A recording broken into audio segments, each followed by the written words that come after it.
Terus apa bedanya ta'aruf sama perjanjian pranikah? Ta'aruf itu untuk mengenal, kalau perjanjian itu ya akad. Ya. Dan tidak ada di dalam Islam perjanjian pranikah. Perjanjian itu ya ketika nikah itu namanya ijab qabul. Itulah akad nikah. Akad nikah itu adanya janji.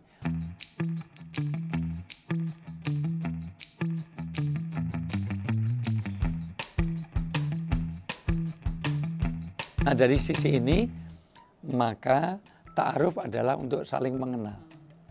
Tentu mengenal itu nanti ada caranya. Supaya apa? Supaya nanti tidak melanggar syariat. Sudah dikenal baik-baik, mau dilamar, ternyata setelah ditelusuri dia simbahnya sendiri. Nah, nggak boleh. Nah, ternyata dia satu nasab, gitu jangan. Cantik mah, tolong dilamarkan. Oh itu simbahmu dewi, ngerti. Atau mungkin bukan saudara kandung, saudara sepersusuan.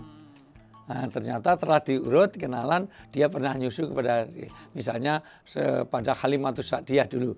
Ada kan Rasulullah disusukan pada Halimatus Sa'diyah. Maka orang yang semua yang nyusu, makanya kita tidak boleh menikahi anak sapi. Karena kita saudara sepersusuan. Ya. Nah, kita semuanya kan pernah minum. Kan karena itu alasannya nggak boleh nikahin. Ya ada dua, alasannya karena nikahi binatang yang nggak ada. Dua itu saudara sepersusuan. Kita kan pernah, bahkan kalau ayah nggak boleh nikahi anak kambing karena pernah minum susu kambing etawa. Ya itu semuanya. Ya, jadi saudara sepersusuan itu juga tidak boleh. Perlu ta'aruf. Ta'aruf bukan pendekatan zina, maka kalau ta'aruf sebaiknya ada wali. Ta'aruf ada orang ketiga. Ta'aruf kepada orang yang teman dekatnya. Karena seseorang itu nggak usah tanya, kamu lihat saja teman dekatnya. Nah, supaya tahu track recordnya. Jangan sampai sudah tinggal nikah, batalkan undangan, ternyata calonnya itu adalah bandar narkoba. Ya karena tadinya nggak ta'aruf, ternyata dia apa? Dia terlibat teroris, terlibat apa? Nah, jangan-jangan dia masya Allah luar biasa. Jadi supaya kita mengenal, maka di situ ada ta'aruf itu bangsa-bangsa, suku-suku punya latar belakang politik, ternyata gonta-ganti mobil, ternyata sopir ojek online itu masanya itu ternyata ini gonta mobil, memang dia driver, jadi supaya kita juga tahu. Ya ta'aruf. Kalau perlu boleh melihat wajah dan wajah, tapi ya sekedar wajah supaya nanti tahu mana depan mana belakang. Jangan sampai nggak tahu ini menghadap kemana sih, cari nggak ketemu. Karena nanti kecantikan, ketampanan itu bagian unsur dari penyebab nikah. Ya itu semuanya. Jangan sampai nanti setelah nikah tidurnya di pos kamling terus kenapa? Karena lihat istrinya itu muak. Gitu. Saya lihat suami muntah, lihat istrinya mual. Nah, itu kan berarti tidak sedap di pandang mata. Itu maka boleh melihat wajah. Itu. Terus cara memulainya yang benar tuh gimana? Pakai wali atau pakai orang ketiga. Itu ketiga. Udah banyak ya media-media. Banyak media-media para ustadz, para kiai, tapi bukan biro jodoh umum yang suruh bawa pergi dulu berapa, enggak. Karena ada satu bentuk program siaran TV di mana orang itu nyoba dulu gitu. Yang enak saja, nyoba dulu baru beli, nanti 5 lagi buat persediaan. Nah, terus gitu. Jadi nggak bisa dicoba-coba. Atau sistem melarikan itu. Adat yang harus diluruskan. Di Lombok ada satu adat suku Sasak yang nyulik, diambil dulu pergi, atau di Irian, atau di banyak beberapa tempat yang nggak benar. Itu. Di Jawa juga ada yang magang. Jadi belum ada ikatan apa-apa, suaminya suruh tinggal di tempat istrinya. Nah, nggak bisa dong seperti itu. Iya, meskipun ada orang tuanya, bukan cara seperti itu. Sekedar mengenal, sekedar tahu pendidikannya, supaya tahu, nggak apa-apa, boleh. Itu semuanya. Tapi bukan dirasain dulu.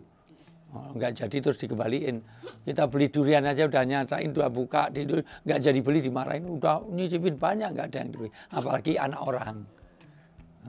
Kalau gitu semuanya nyicipin terus tiap hari. Nah, ya gitu. Ya. Terus apa bedanya ta'aruf sama perjanjian pranikah? Ta'aruf itu untuk mengenal, kalau perjanjian itu ya akad. Ya. Dan tidak ada di dalam Islam perjanjian pranikah. Perjanjian itu ya ketika nikah itu namanya ijab qabul. Itulah akad nikah. Akad nikah itu adanya janji. bahwa aku akan memimpin kamu, mengambil tanggung jawab, surga nerakamu tergantung aku, itulah maka dia mengambil janji, maka janji itu disebut dengan mitsak. Mitsakon golido, perjanjian berat, perjanjian agung, perjanjian.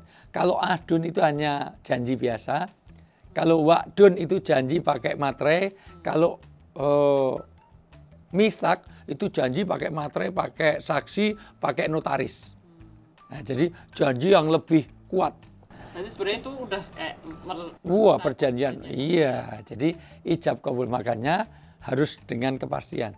Satu zaman, satu makan, satu tempat, satu waktu. Nggak boleh dijawab kelamaan. Aku nikahkan kamu dengan anak saya Arin, dengan mas kawin ada tunai. Harus langsung saya terima. Nggak boleh, insya Allah saya terima Pak. Nggak boleh, pakai insya Allah aja nggak boleh. Apalagi ya coba-coba dulu, nggak boleh.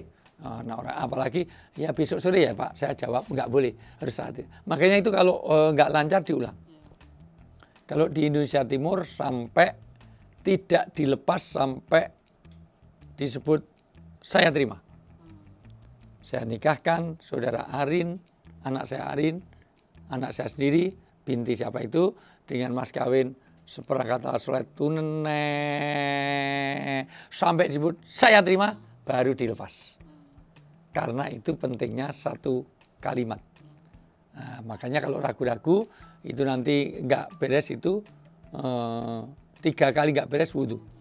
Sudah wudhu nggak beres, kata Imam Syafi'i rahmatullah, hari itu nggak boleh dinikahkan. Berarti dia belum mantap. Makanya nanti setelah ta'aruf istikharah. Maka kita mohon ketetapan hati dari Allah. Benar nggak? Ditimbang-timbang positif negatifnya. Dia memang cantik, tapi kelihatannya makannya banyak ini. Tidurnya betah ini, ngorok ini, ngentutan ini, ngileran ini, ngantuan ini. Nah, dilihat, oh ngantuan malah seneng, gampang ditinggal pergi. Nah, misalnya, oh tapi agak lulak-lulok, nggak apa-apa, malah gampang ditipu. Nah, misalnya gitu. Ayo silahkan, itu nanti jadi pertimbangan. Preferensi pribadi. Iya, betul. Karena orang kan beda-beda. Ada orang itu namanya, ada tipe itu tipe estetis. Estetis ini adalah tipe yang penting cantik. Bodoh nggak apa-apa, miskin nggak apa-apa, yang penting istri saya cantik. Ada tipe seperti itu. Ada yang tipe itu teoritik. Teoritik yang penting istri saya itu pinter, suami saya itu pinter. Bodoh nggak apa-apa, tapi ini pinter. Daripada bodoh nggak apa-apa, jelek nggak apa-apa, tapi pinter. Makanya ada orang yang cerdasnya luar biasa, istrinya cantiknya luar biasa. Pada wajahnya nggak menarik, wajahnya mendorong. Itu. Wajah mendorong, tapi istrinya cantik. Tapi karena dia pintar. Ada yang tipenya ekonomis, yang penting kaya. Wajah jelek nggak apa-apa, yang penting kaya. Toh nanti banyak pergi, dapat bisa lihat yang lain-lain. Kekayaannya dari dia, ketampanannya lihat orang lain. Nah gitu. Nah itu. Ada lagi tipe yang sosial, yang penting banyak teman. Oh iya, enggak tampan-tampan amat, enggak. Ya biasa, normal. Enggak kaya-kaya amat. Tapi di mana-mana dikenal orang. Di setiap orang ketemu ngajak foto. Gitu. Karena fotoable. Iya namanya. Diajak foto itu wajahnya kayak alien. Misalnya. Jadi ada tipe yang semua orang itu pengen foto. Loh, ngajak foto bukan berarti ganteng loh. Iya. Ada loh orang itu. Oh, karena pendeknya, saking pendeknya setiap orang, atau karena saking tingginya setiap orang minta foto. Itu, atau saking gemuknya, nah, bisa saja. Nah, jadi ada orang yang tipe seperti itu. Ada tipe yang religius. Artinya tipenya adalah tipe di mana yang penting soleh. Mau bau nggak apa-apa, mau penting soleh. Jenggotnya 3 meter, misalnya 2 meter, terus jilbabnya rapet tinggal 1 titik aja situ. Nah, dia cadarnya sampai nggak kelihatan semuanya, itu malah nggak kelihatan. Nanti betul-betul nggak imat ini, nggak perlu pakai bedak, nggak perlu toh cadaran tiap hari, itu semuanya. Nggak mandi nggak apa-apa, yang penting kan cepat kelihatan. Nah, silahkan. Nah, jadi itulah maka kita mengenal sesuai dengan ini. Cuman nanti patokannya ada 4. 1, karena memang agama ya jelas ya, yang penting kecantikan, kekayaan, nasab itu jadi pertimbangan. Tapi kan orang beda-beda. Ya, yang penting soleh solihah, nggak cantik nggak apa-apa, soleh solihahnya oke. Nggak kaya nggak apa-apa, soleh solihah. Syukur, cantik, soleh solihah, dan dia juga kaya raya, nasabnya baik. Cuman sulit cari itu. Ya, begitu. Dan berarti dalam Islam sendiri perjanjian pranikah itu nggak ada. Nggak ada. Karena udah diwakili. Udah Akad ada itu di dalam, mewakilkan iya, semua. ijab itu. Karena kalau memang itu nggak setuju, itu hak perempuan.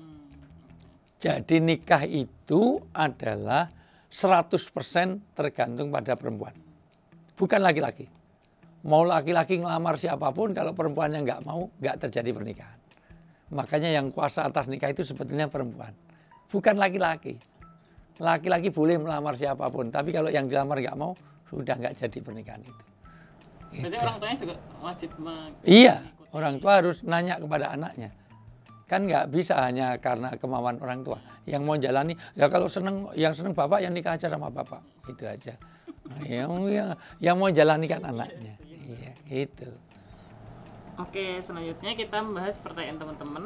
Pertanyaan pertama, Ustadz, apakah di dalam Islam itu mengenal pre-marriage talk dan apa saja atau sejauh mana hal-hal yang perlu didiskusikan seseorang yang hendak menikah dengan pasangannya?